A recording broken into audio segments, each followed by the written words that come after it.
Hello, welcome to another episode in the Let People Prosper series. My name is Dr. Vance Ginn. Thank you for joining the Let People Prosper show. Today, we have a wonderful guest, someone who is a happy warrior, someone who is on top of his game when it comes to history, policy, economics, and everything else. And he's just a delight to talk to.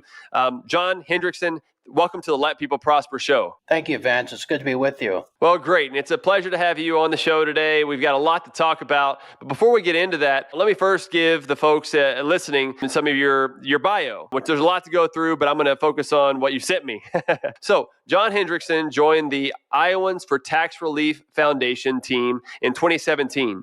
Before becoming policy director for ITR Foundation, Hendrickson served as a research analyst with Public Interest Institute, a public policy research group, and as a researcher for the Heritage Foundation.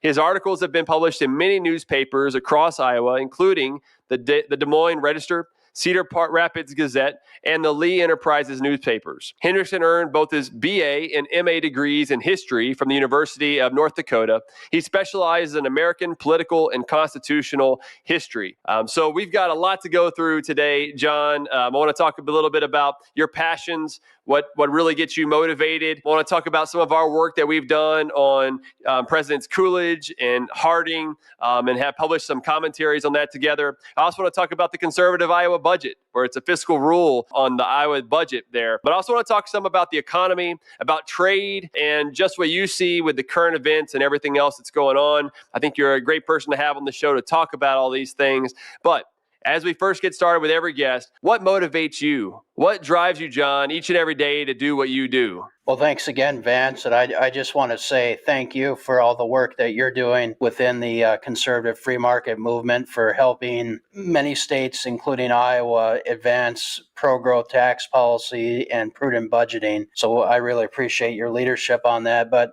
as you mentioned, my background is in history, and that's sort of what motivates me. Is I have a deep love and respect for our history, and especially the principles of the American founding. And that's what drove me into public policy, is to really not only preserve those principles of the founding, but to apply them to policy problems. And that's what I try to do. But I know a lot of things that happen, over time, and it's great to have you just on the show to talk about some of these key issues that are going on that face us each and every day. Within your background on public policy and everything else, what have been some of the key insights that you've learned that have really set the stage for the work that you do today? Well, I think the first one is just the importance of, going back to the American founding, is this idea of a limited government that allows people to exercise freedom, as well as having some a responsible level of government to have guardrails on society. And I think specifically for the work I'm doing here is looking at, how can we have a government in Iowa that's respectful of people's liberties and allowing them to keep more of their hard-earned dollars that they earn. And so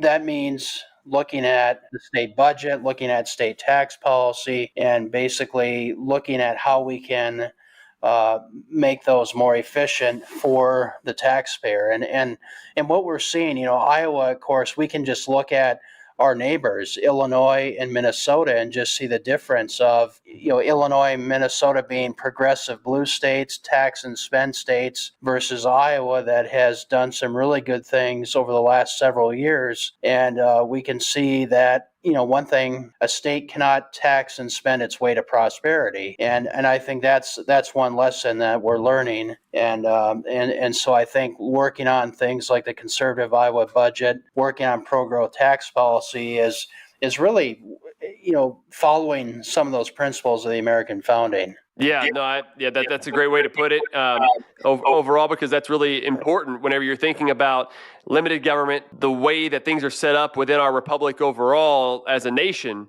that should also apply to what's happening in the states.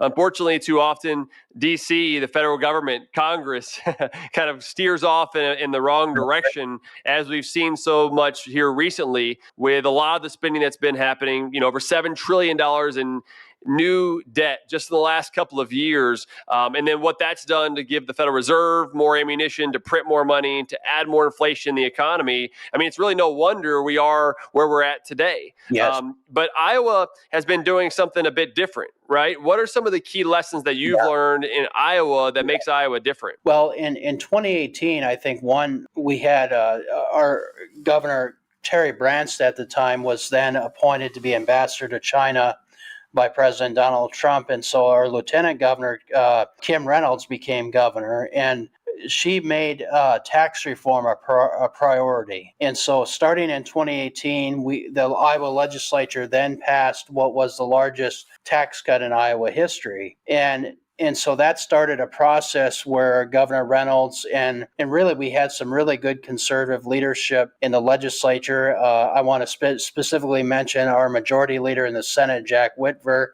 because both Governor Reynolds and Senator Whitver have done an excellent job of not only wanting to improve Iowa's tax code, but also they understand that you need to keep spending limited in order to do that.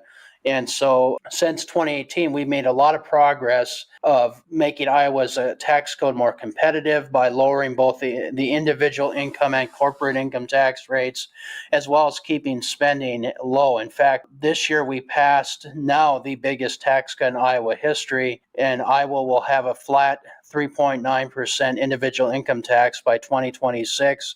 And already our corporate tax is being phased down. Because revenues were better than expected, our corporate tax is now moving from 9.8, which is high. We originally had one of the highest in the nation at 12%. Our corporate tax will now move to 8.4, and eventually it'll go down to 5.5%. And Governor Reynolds and Senator Whitver have acknowledged that 3.9 is not the ending of. They want to go even further, but they're doing it responsibly because Iowa, as you know, Iowa has to balance their budget. And for example, last year, fiscal year, the budget was $8.1 billion. This year is 8.2. So it's just a gradual increase. And both the governor and the legislature has done an excellent job of following a prudent budget, as well as doing pro-growth, responsible tax reforms.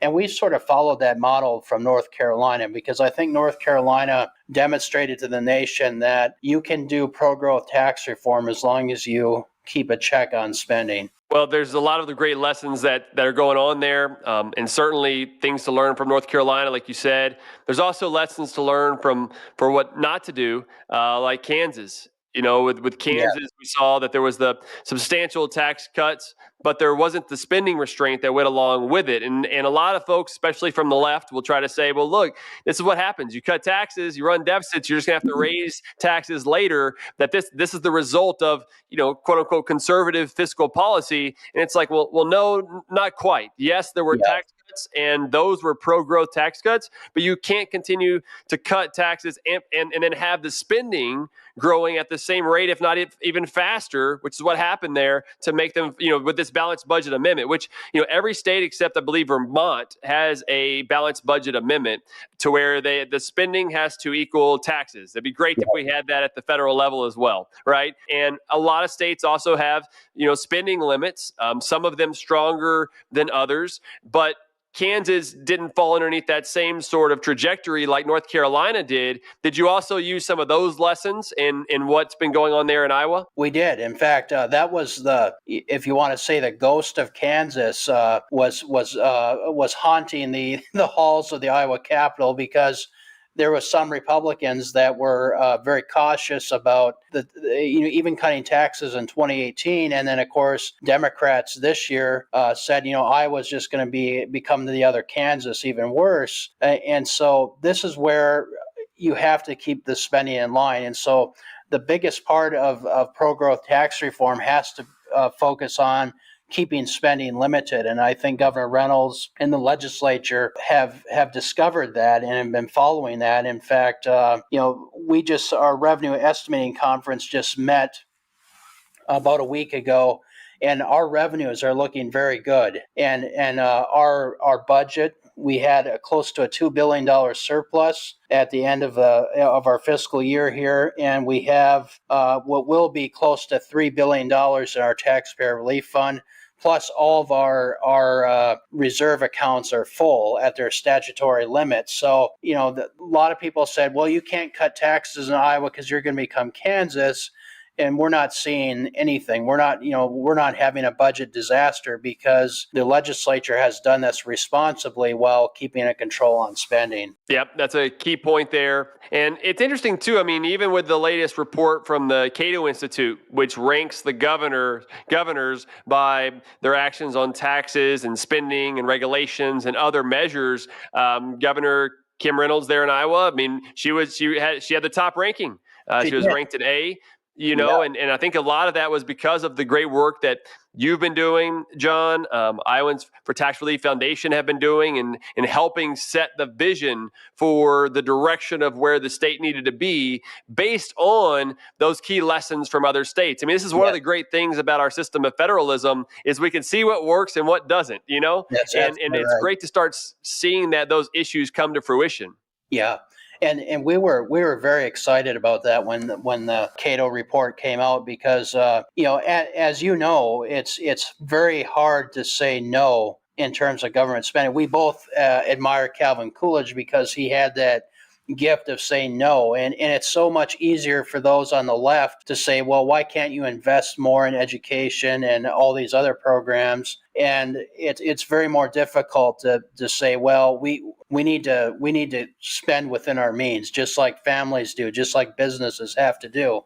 And so Governor Reynolds, I think, has really been responsible that way. She understands that Iowans know better how to solve problems than government. And it's just like education. We hear it all the time in Iowa, and I'm sure other states hear this same argument. Well, you're not fully funding education.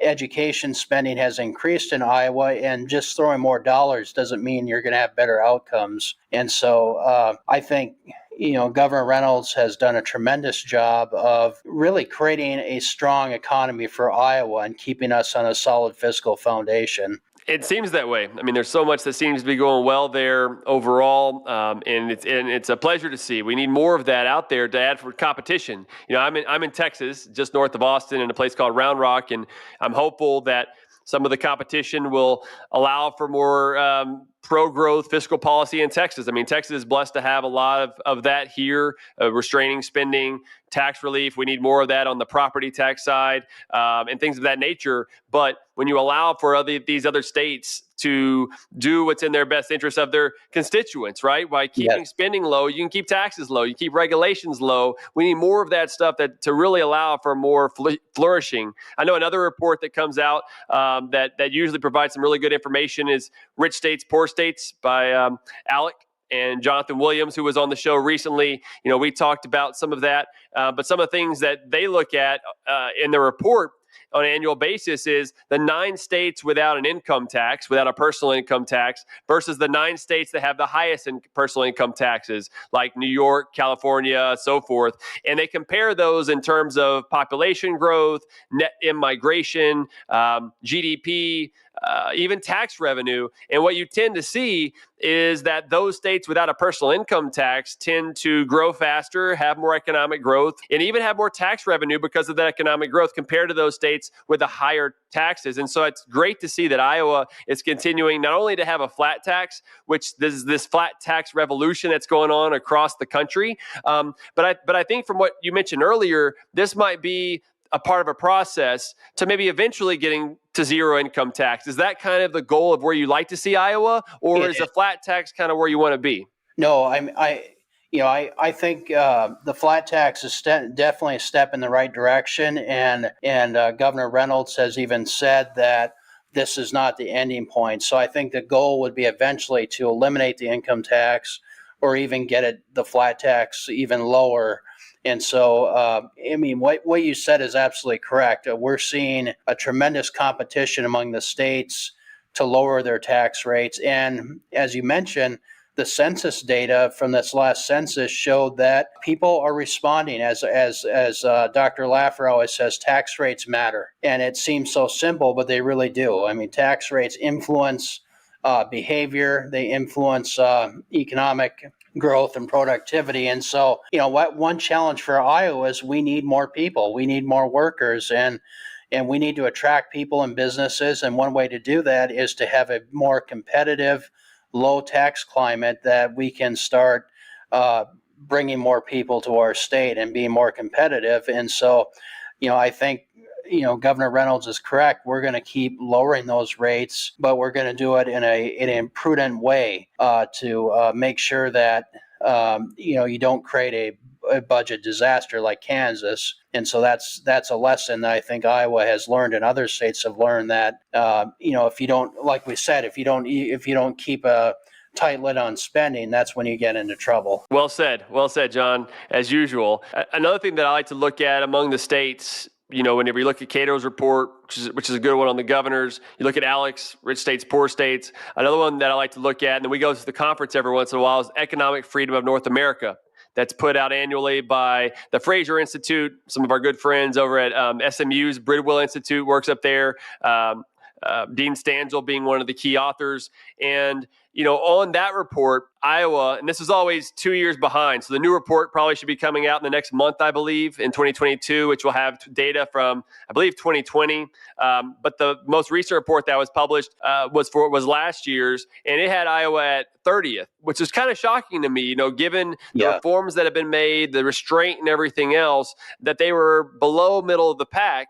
Compared with, New Hampshire's number 1, Tennessee number 2, Florida number 3, Texas number 4, and the others that you might think about, California and New York, they're right near the bottom.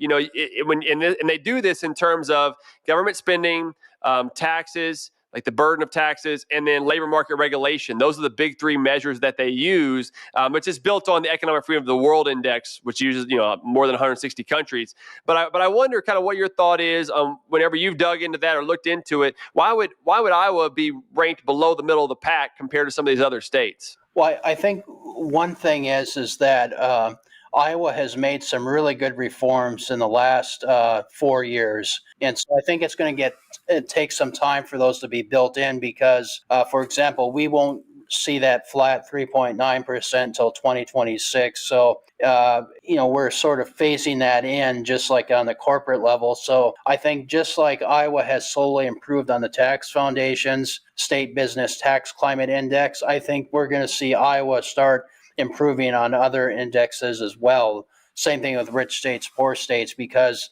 once we start seeing some of these reforms actually come into law as we get lower rates, I think that'll help us. One thing I think that the governor is going to do that will help us is regulatory reform. This is, I sort of call regulatory reform the third pillar of an economic growth formula. And so you have a conservative budget, you have pro-growth tax reform.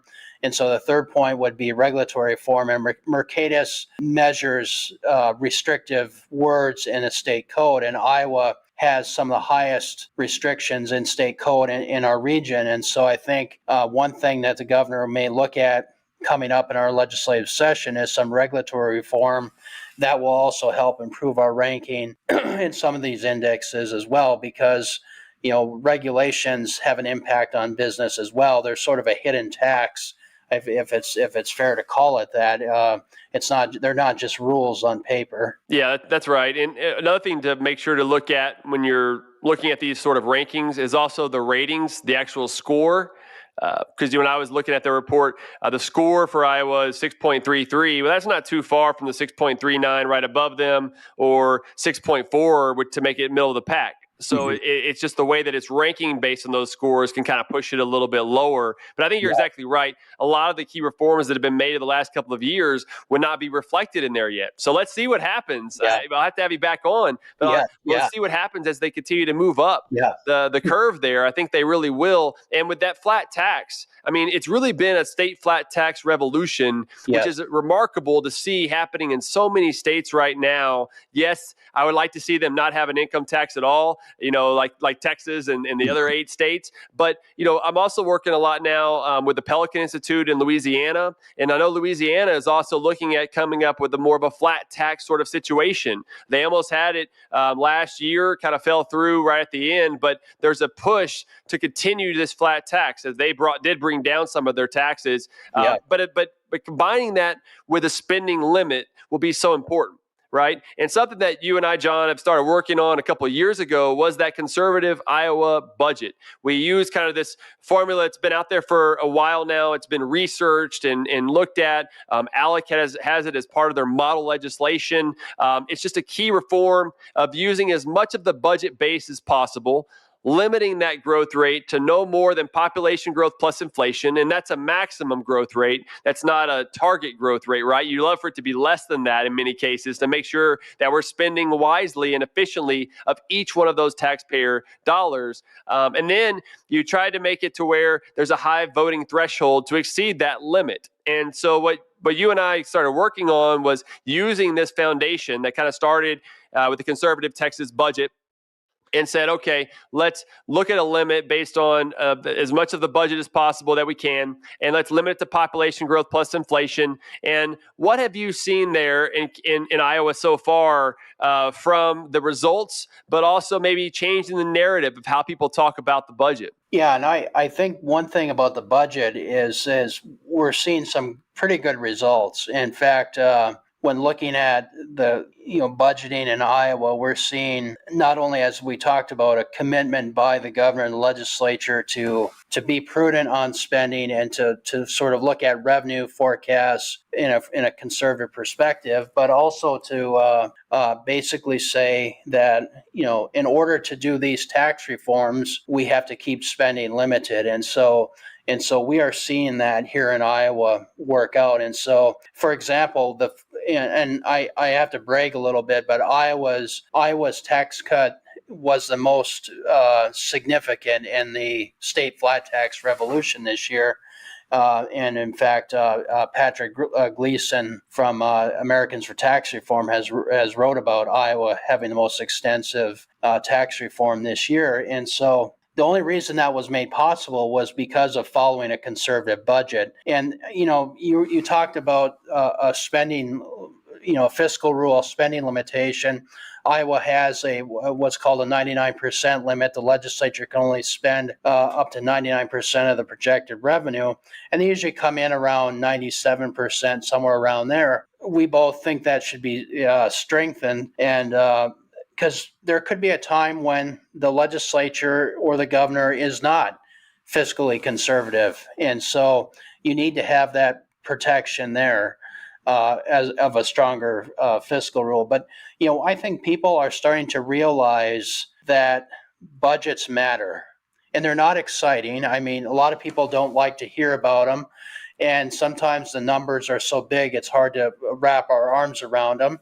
But one thing I think with the current inflation we have, people are starting to realize that enormous amounts of government spending can be harmful. And they're seeing that at the gas pump, at the grocery store, at their checkout line. And so I think this is why, conservative budgeting is starting to become very popular for people. And it's certainly, we're seeing that in Iowa because, Governor Reynolds has kept not only a lid on spending, but people have realized that, that the attacks from the left of, oh, you're gutting education are not true. It's only in government that if you slow the growth of spending, that it's considered a cut. And so we are seeing, really, Iowa's doing really some really good things, and we're still able to meet the priorities of government because of spending wisely. Yep, it's an important part of this, and I think we hear a lot of the same things in Texas and in other states that education has been cut, and there was a big part of this that happened after the American Recovery and Reinvestment Act, the ARA, under Obama in 2009. We had the 2007 to 2009 recession, the Great Recession of this financial crisis that unfolded. which was a product really of the Federal Reserve leaving interest rates too low for too long, which spiked the housing market boom and then eventual bust. And then that contributed to a lot of the other problems. We might come back to that in a little bit of where we're at now. But you had Obama send all this money out to government schools, public education, right, to try to fund them more to make sure that their budgets weren't cut or something else. And what it did was it inflated a lot of those schools' budgets, and it made it look like there was a lot more money that was going into their coffers and in the ability to spend, but really it was short term. Those dollars were all going to dry up and go away. But what they did was they set that as the new base and then built that off the base for next time. And whenever that money went away and the state didn't fund it that full, quote unquote, full amount that they wanted, they called it a cut. Yeah. They called it a cut. And it was never a cut. And you continue to see spending continue to go up for education, healthcare, and other places too. But this one is just so important, John, that I'm glad you brought it up, because in Texas, it really hit a lot of the more conservative legislative members hard for a number of years, because they were always fighting back from this rhetoric that there was cuts to government schools. Yeah. And there wasn't, even in per student dollars or even in inflation adjusted dollars, the education funding continued to go up. Yeah. And even now they're saying, well, we need to spend more in this. And what I'm kind of concerned about now, John, is, we've had a lot of money that's been sent to the states under the CARES Act by Congress. And that was the Trump administration signed off on that. But that was also during the pandemic and everything else that was going on. Much different situation than the 08-09 period. But then you had the American Rescue Plan Act under the Biden administration that signed it. It sent more money out to the states. And so we've sent a lot of money go in the form of education that's being propped up to where in some places it's $2,000 to $3,000 more dollars per student that they're receiving because of this inflated dollars coming in from the federal government. And if we're not concerned about that or cautious about that, we will fall into the same trap that happened after the American Rescue Plan Act, to where there's going to be calls again that you've cut spending to education. And of course, to your other point, which is a great one, it's also not tied to better outcomes. We're not seeing better student outcomes, even as education has continued to receive more and more funding. And so I wonder what your thoughts are, John, about how could we ensure that states don't fall into this trap again of saying, look, you're cutting funding to education and everything else whenever those federal funds just happen to dry up. Yeah, I think first of all, we have to make that argument. And for example, in Iowa, where Governor Reynolds is running for re-election, and she just had a debate with her opponent the other night, and this issue came up. And of course, the Democrat nominee, Deidre DeGier, argued that, well, you're not fully funding education. And Governor Reynolds pointed out that since she's been in office, they've basically increased education funding close to $1 billion, which is, and education consumes over half of our general fund budget. And what's the size of the general fund budget again? We're right now it's $8.2 billion. Okay. And so roughly half of that goes to public education. So that was a sizable increase then, if you're talking about an $8 billion budget. Yeah. Yep. And then if you take in the budget for health and human services, that's with education, that's close to 80% of our general fund budget. But I think we have to really fight hard against that idea that's not fully funded, because a lot of people don't realize that education consumes that much. One big issue that we're facing in Iowa, just like you are in Texas, is property tax reform. The biggest driver of people's property tax bills in Iowa is from the school district. And so there has to be a real debate on education of dollars does not necessarily mean outcomes. And one thing we have to do is basically take on, because it's a powerful special interest, public education is. I mean, the teachers union is very powerful, and people are very sympathetic to their local schools. And we have to make sure that people understand that, no, this funding is not being cut. Funding is actually increasing. So I always like to say that the debate in Iowa over education is not how much to cut, it's how much to increase it by. And you have to do it reasonably, because, as we said, there's only so much revenue coming in. and we have to balance our budget. So you're going to have to either raise taxes or take funding from some other program in order to do that. And of course, a lot of times, at least in Iowa, Democrats say, well, we need to have 5 or 8% increase in education funding, and that can't happen with a general fund. So then that forces on the local side to raise property taxes to fill that up. Yes, that's correct, and and then of course you'll get a lot of blame from locals that the state's not doing their fair share of spending on education, and you kind of go back and forth. We're having that same sort of issue in Texas, where local property taxes continue to grow at a rapid rate, and they'll just blame the state, and then the state. The state will fund money. They'll say, look, we're going to buy down property taxes by, let's say, $5 billion like they did a couple sessions ago. But that money then goes into the property tax, brings down the rates a little bit, but then those local governments will just raise it right back up. That's right. We in 2020, the legislature phased out a county mental health property tax levy. Iowa was I think the only state at that time that funded mental health through local property taxes, and 49 of our 99 counties never passed that savings on to taxpayers. And so governments just keep growing. And the other thing I want to say about education, Vance, is when I talk to people about education in Iowa, I mean people that work in education, they're not saying we don't have a lack of funds. Their biggest concern is the lack of discipline in schools. I mean, literally, I've heard stories from teachers who are scared to go to school because they have violent students in their classroom. And so there's a lot of cultural problems that are going on in education, not just from the wokeism that's going on, but just the lack of discipline where teachers don't know what to do because the administration doesn't back them or they're afraid to discipline students. And so it's not necessarily a financial problem. It's a cultural problem that's plaguing our schools. Excellent point. I think that's something that needs to be looked into, right? And something we need to do. And I think it starts by strengthening the family. I think it starts by empowering parents to do what's in the best interest for their kids. And families have been struggling over the last couple of years. They were shut down. They were locked out of their home or into their home. They were the business shut down, so they lost their job. I mean, there's been a lot of stress on people. I mean, I felt it. You felt it. We've all felt it. And no wonder that the kids are feeling a lot of this pressure too.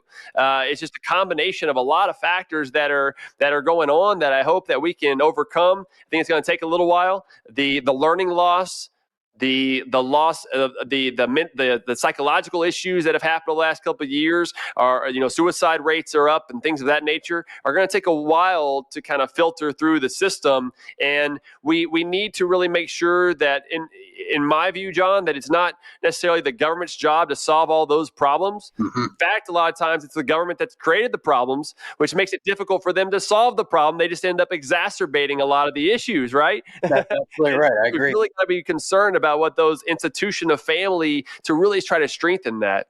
Mm-hmm. No, that's a great point. One of the things that you talked about with finances, though, is you look at the Calvin Coolidge period. I know that you and I are pretty big fans of Calvin Coolidge, one of my favorite presidents. I know you're also a fan of Harding. William Harding, but also Hoover. Thereafter, as I was trying to say, President Hoover. And there were some good discussions that we had over time. Calvin Coolidge, under Harding and then Coolidge, you saw some substantial tax cuts. I really think it was the start of a lot of the supply side economics. Yes. If you look at the Secretary, Andrew Mellon at the time, he was writing about this in the book Taxation, well before any of the other supply side stuff had come up. And their idea was, let's cut taxes. I mean, the income tax rate was soaring at that time. They cut it dramatically, and you saw revenue went up. But the big thing that they did that we haven't seen as much with more modern presidents, whether it be John F. Kennedy, who cut taxes, right? Or President Reagan, who cut taxes, George W. Bush, President Trump, those sort of tax cuts and reforms were not met with the same thing that Coolidge did, and Harding was a part of this before he passed, was cutting spending I mean, if you look at the total budget during the 20s, whenever Harding Coolidge were there, you actually had less spending at the end of that time that they were in president, between the two presidents, that tenure,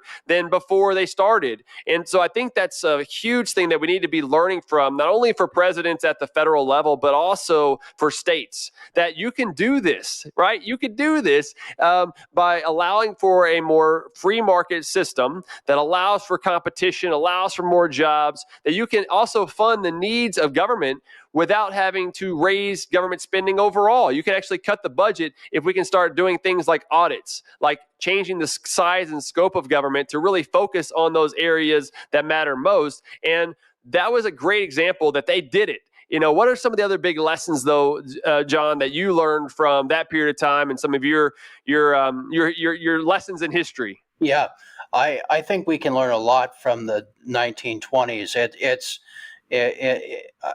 I think there's a lot of wisdom in that President Harding and Coolidge and even Herbert Hoover can teach us. And one thing I think, with Harding and Coolidge, when they came in, they were the nation was in the midst of a severe economic recession. Some would say a depression at that time. And as you said, Vance, they understood that tax rates had to come down, but they also understood that in order to do that, you had to tackle spending. And a lot of people will say, well, that was easy because the government was so small. But if you actually look at what happened during the Harding administration, Warren Harding had to fight to cut spending, and Coolidge had to fight to cut spending. And so, for example, Coolidge vetoed the McNary-Haugen bill. Warren Harding vetoed a veterans bonus bill. And those were very popular measures. And so it was not easy for them to cut the budget. But they did. In fact, Harding working with the first basically director of the federal budget, Charles Dawes, who later becomes vice president of Coolidge, they would basically hold regular meetings, and literally Dawes would yell at the administration and saying, we have to keep spending in line. And so Harding, through Dawes and Herbert Lord, who assumed that role after Dawes, really held people's feet to the fire. And so Dawes famously said, trying to cut government spending is like trying to tunnel Pikes Peak with a toothpick. But they did. They did it successfully. And Coolidge did it. And then, of course, Hoover is a little bit different because we run into the Depression. But, the other thing I want to say about the 1920s is that not only from a tax and budget perspective we can learn from, but we can also learn from foreign policy. They had a more restrained foreign policy, and it's not. I would argue it's not isolationism, but they basically said, let's put America first. Let's do what's in the national interest. And even with immigration, there was an immigration reform bill that said, look, we need to slow immigration and make sure we have an Americanization of people, of immigrants coming in. And so I think there's a lot of things we can learn from the 1920s and apply them to the problems that we have today. Amen. I think you're exactly right. And it's something that's a century ago, and yet we're doing some of the same things again, to not learn from those lessons that we had from back then, John. I know one thing that you're going to disagree with me on, but I would say they were right on tariffs. Yeah. Well, since you brought it up, we might as well go down that route too, because I did want to talk to you about that, and that's something that you and I have had some running discussion on for a while. Just to set the stage is, I'm very much a free trade guy, and I think that there were lessons to be learned from Alexander Hamilton and the more Hamiltonian approach of having tariffs as a way to fund government back then, during our founding. And you had Jefferson and others that maybe wanted a more limited form of government, and so you had this Jeffersonian versus Hamiltonian discussions and disagreements. And we still see that people who may agree on a lot of things will have some things to disagree on, and trade has been one of those more recently. But it's not even that recent, though. I mean, it's been ongoing. To your point, it was something in the 1920s, something in the 1930s. One of the key ways that is influenced by trade, and some call it, maybe protectionism or whatever, but are tariffs, which are a tax for the audience, right? It's a tax whenever someone imports a good, you pay a tax on that. And the idea, I think initially anyway, was really a way to fund government. So we're not having necessarily quote unquote tax our people with income taxes or other types of taxes. In fact, whenever the income tax was first trying to be formed in the 19th century, it was found to be unconstitutional, right? It really wasn't until the 16th Amendment that they put in place where we could have a constitutional amendment to allow for an income tax. Mm-hmm. So that was really the form of taxation. A tariff is also a form of a consumption type tax of what you're consuming. And so in that sense, it can be less costly on people, less of a burden in some ways than other types of taxes. But nowadays, what it's become more of, and it's just my perspective now, and of course, want to hear your perspective, John, is that it's a way to provide for different trade flows. There's been a lot of talk about deficits, trade deficits, where we're importing more than we export, and that is a concern for the nation.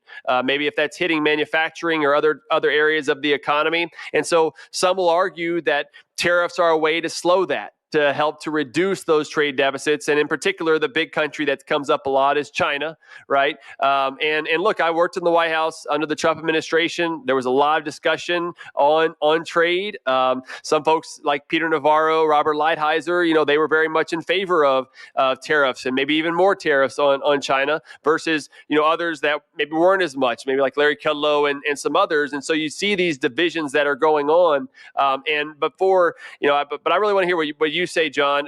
What are kind of your points on making what the tariff should be and kind of whether or not we should support it or not moving forward? Well, first I want to say that this is just my opinion. I'm not speaking for Iowans for Tax Relief because this gets to be controversial. And sure, I do support a tariff policy. In fact, I would say this is where I would disagree with classical liberals on. And so I would say, from my perspective, I come from a traditional conservative, paleo-conservative, maybe as if they would call it, where tariffs should be used. And I think Harding and Coolidge said that tariffs should be used to not only protect manufacturing, but make sure we have a strong middle class. And I sort of came to this view even before the Trump administration. So I really respected when President Trump was campaigning when he made trade an issue by saying we needed to put America first, because I do agree with the view that these free trade deals, while they may have brought us cheap consumer goods, have really devastated America's manufacturing sector. We've lost some 5 million manufacturing jobs. Millions were lost to China. And so I think the trade deficit, we just hit a record of $1 trillion trade deficit. That hollowing out of the manufacturing sector has hurt the middle class. And really, I think COVID really exposed how reliant we are on not just China, but on other governments for medicines. And, even how scary it is, how dependent we are on sort of our defense components on foreign supply chains. And so, for example, I ordered a new bookcase and it's still not in. I mean, it's still in China being made. And so I think one of my favorite people in the Trump administration was Ambassador Lighthizer, and I think he was absolutely right on it, that globalization and these trade agreements have really hurt us. And one thing I would say is that protectionism does not necessarily mean opposing trade. It just, we need to have an equal playing field. And even some of our allies use whether it's currency manipulation or value-added taxes or whatever else they may do, there is a sense where the United States is being ripped off, as President Trump would argue, on some of these agreements. And I grew up in an area that was heavily influenced by the steel industry. And those towns, it's just depressing because those towns used to be vibrant. They had community festivals, and today those towns are mostly boarded up. When the steel tariffs came on in the Trump administration, you started to see those towns come back to life. And from my perspective, I look at, what, as a conservative, what are we trying to conserve? We need to put our people first. And so I think tariffs can be used as a tool to help us one, we need protecting our sovereignty, protecting the middle class. But tariffs can be used for crony capitalism as well. I will admit that. So I think we could have something maybe of a some proposals have called for a 20% flat tariff, and so use the tariff, the revenue coming in, to cut taxes on, and that's what basically Harding and Coolidge did with the Fordney-McCumber tariff. They used that revenue to help cut taxes. So that's where I would come from on this, and I would say that God bless President Trump. Right, and it's something that.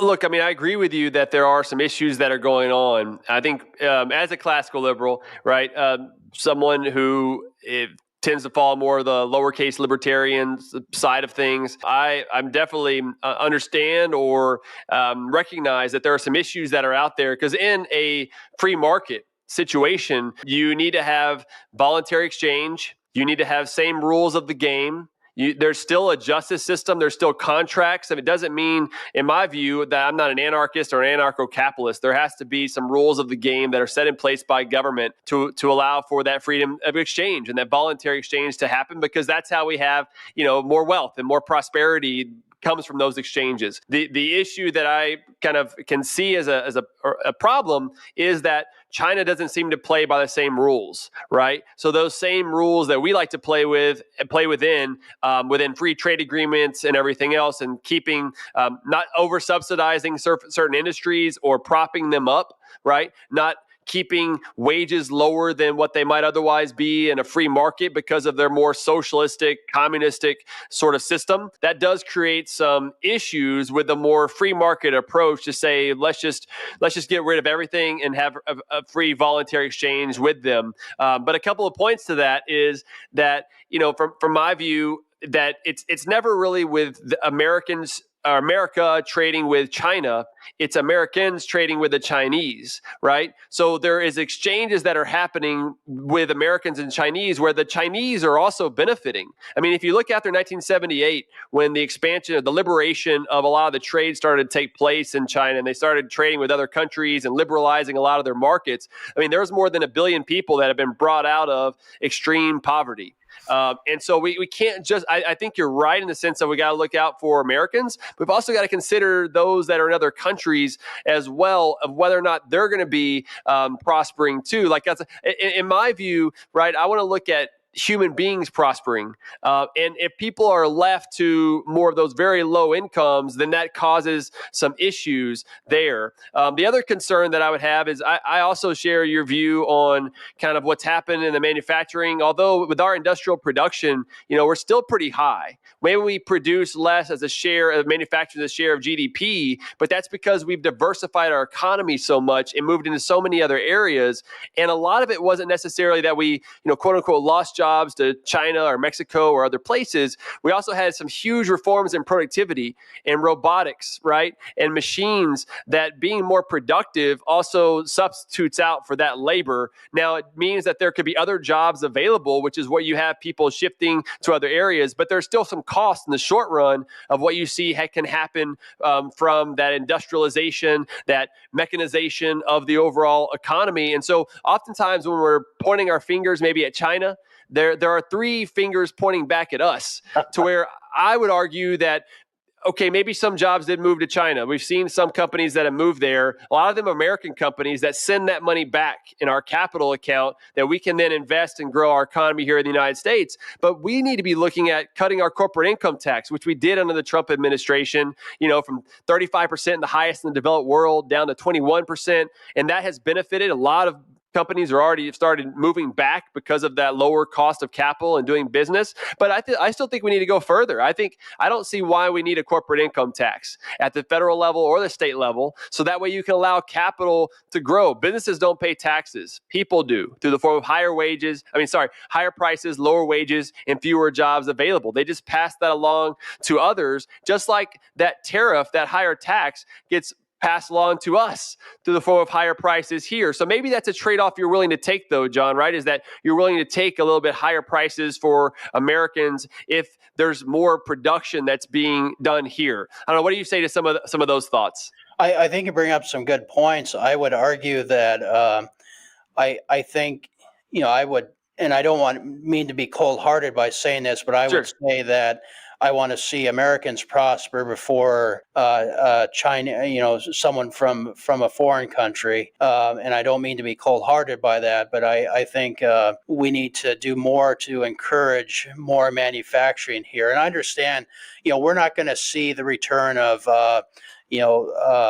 textiles and things like that, but on some higher tech type manufacturing needs to come back here. For example, I think we put ourselves in a very difficult situation with the crisis in semiconductors, how dependent we are. And for example, you have people that are waiting 5 months or longer to get a new truck or car because the auto manufacturers can't get the chips that are needed for that, and so that creates that dependency. I think of when Alexander Hamilton mentioned this. He and George Washington understood what it was like to be dependent on France during the American Revolution, and they didn't want us to be dependent on other countries again in that situation. And I'm worried that we're becoming too dependent on foreign countries, whether it's China or even some of our allies, because there could come a time where we become an arsenal democracy again, just like in World War II, and there's a lot of stuff that we probably can. We're not mining the rare earth minerals that we need for some of the high tech. So there's a lot of things we can do. But I agree with you on the corporate tax. We need to either phase that out or lower it. And I think that's one thing. That's an example that Harding and Coolidge did in the 20s is, with the tariff, with the revenues coming in from that, let's cut those taxes here, and let's encourage, kind of a reshoring of manufacturing and have a lower tax base and lower regulatory base that more manufacturers would want to stay here. And the other thing too is that I think if we want to see better prosperous families, we need to have better wage jobs, and that's not necessarily going to come from the service economy. And so growing up, I remember that there was a lot of stronger middle class families because they had those type of jobs. But then when a mill shuts down, you go from making $20-$30 an hour to making minimum wage at Walmart. That changes a community very quickly. Yeah, no, good points. And I think we need more of these discussions, John. May I have you back on soon, because we need to have more of these cordial. What's that? Could I just add one more thing? Yeah, of course. You and I have talked about the debate over conservative nationalism, which I'm very sympathetic to. But I've noticed one troubling thing about that I've seen some themes with conservative nationalism is a lot of them are praising the New Deal. And I think that's a mistake. And so I think my example for conservative nationalists, let's look at Harding and Coolidge. Let's look at Herbert Hoover. I mean, you can be a conservative nationalist and still support limited government. Yeah, that's a good point. I definitely have my concerns with conservative nationalism or conservatism, however you want to say it. Yeah. And I think a lot of it in my view, is they identify a lot of the key problems, right? That in my view are created by government, but then they come up with solutions by government. And if you don't get rid of the government problem first, the government failure first, you'll exacerbate the problem. Yeah. And those are some of the same issues that I see with trade by looking at tariffs as a solution when I feel like the government's already the problem. So it makes it difficult to come in and try to solve those problems overall. And making sure we have trade volume is really what I like to look at, not necessarily the deficits or surpluses, but a trade volume, because that's what we do on an individual basis. But there's a lot more involved, of course, with other countries, and it's something that needs to be considered. And I think as we continue to work on these areas, John, it'll be so important for us to have a system of federalism with strong states, with pro-growth policies, with limited government, spending restraint, tax reform. A lot of the great stuff that you're already working on is going to help strengthen our families. It's going to start strengthening our entrepreneurs and give people more incentive to innovate.